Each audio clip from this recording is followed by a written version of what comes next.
دوای ئامادەکاری هەردوویانەی هەولێر و نەورۆزە لەسەر یاریگای فرانسۆ هەریری بۆ یاریەکەی نێوانیان لە ڕۆژی دووشەممە لەسەر هەمان یاریگا. یاریەکە کۆتا یاری هەفتەی سێزەی خولی ئەستێرەکانی عێراق و لە کاتژمێر 4 و 30 خولەکی ئێوارە دەست پێ دەکات. ئەم یاریە دەبێتە یەکەم تاقیکردنەوە بۆ حەیدەر عەبدولئەمیری ڕاهێنەر لەگەڵ یانەی هەولێر دوای دەست بەکاربوونی تیپەکە دوای تێپەڕاندنی بارودۆخە ئاساییەکەی بۆ سەرکەوتن خۆی ئامادە کردووە. لەم یاریە هەولێر بە ئەگەرێکی زۆرەوە لە توانەکانی هەردی سیامەندی کاپتن و عەلی شاخەوان و محەممەد موحسین و لویس ئیدوارد بێبەش دەبێت بەهۆی نائامادەیی جەستەییان.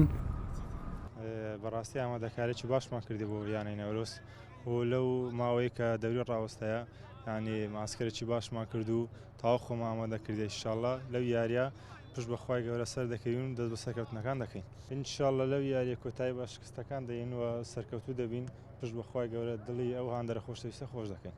هیوادارم هەموو هاندەرەکان ئامادە بن بۆ پاڵپشتێک بۆ یانەی هەولێر.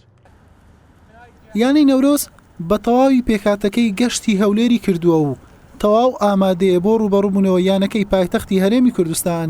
ئامادەکاریشی کردووە بۆ هاتنی زیاتر لە 1000 هاندەر لە سلێمانیەوە تاوەکو هانی تیپەکە لە دێربی کوردستان بە گەرم و گوڕی بدەن.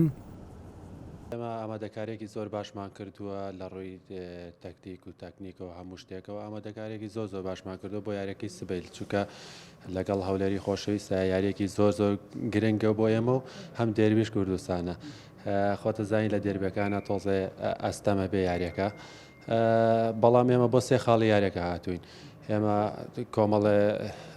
کۆمەڵە جمهوری باش لە سلێمانی و فامن ئامادە کردووە کە بێن بۆ شاری هەولێر بۆ تەشجیعی یانەکانی ئینشەڵڵا بتوانین 3 خاڵی یاریەکەیان پێشکەشکەین و بەڵێ بە تاکیدی ئێمە لە ئێستا لە ڕیزبەندەکە لە 4ەم نەماوین ئێمە هەوڵی سێمیش ئەین نەوەکو 6ەم و 7ەم بین لە قوڵەکەیە و ئینشەڵڵا بە برنەوەی ئەم یاریش دەچینە پێشوەی ڕیزبەندی قوڵەکەی ئینشەڵڵا.